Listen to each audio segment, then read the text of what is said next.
This is a 1923 to 2008 or 6, and I'm not sure if I've forgotten which one. They tore down the science classrooms, but this was what was in 1923 at East High School, was a physics and chemistry class. Oh.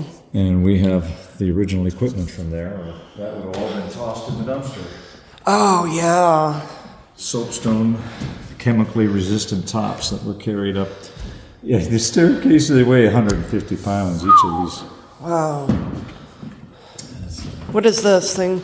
Do you know? These are all electricity experiments of one sort, magnet-generated electric currents. Some were built by students, as you can see. Yeah. This is probably a voltage.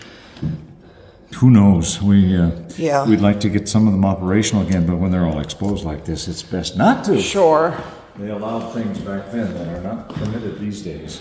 Weight scale. But here's a catalog of the equipment that they would have made use of. Wow. And an ordering from Central Scientific Company. We've got quite a few of those pieces in our collection. And glass lantern slides. Oh, that's cool. Preceded the diapositivo, I'm thinking in Spanish here, the color slides that we have today, 35 millimeter.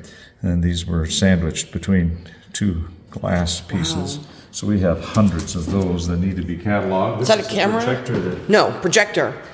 It's a lantern slide projector. Wow. Called.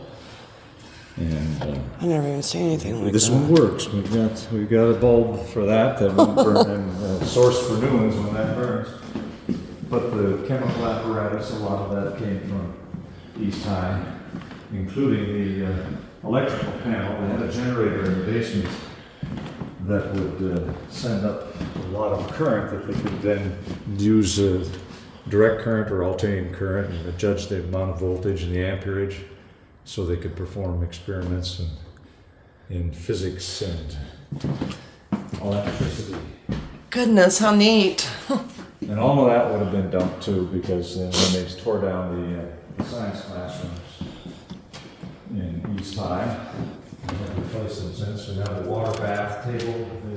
In addition to the generator, the boiler provided steam to heat the water bath, fill up these, and then they can use to put the flasks and test tubes and whatnot. So for a classroom experiment, all of the temperatures would be the same. Wow. And they could do something in a 45-minute to an hour long class. And of course with an exhaust hood, which no longer functions, but it's from East High School, so this is how it would have been set up. Yeah, big, big, big. That's Jabba the Tick. Oh.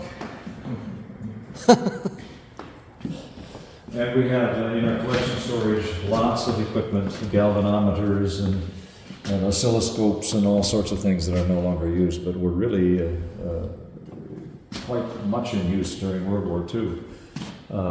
Fire blankets, you look through the student newsletters and you find out at least every month somebody was catching their clothes on fire and had to have it put out. Oh, yeah, wow. No serious injuries that I'm aware of. No fire extinguisher, it's a fire blanket. They had those as well, but the wash stations came in a little bit later.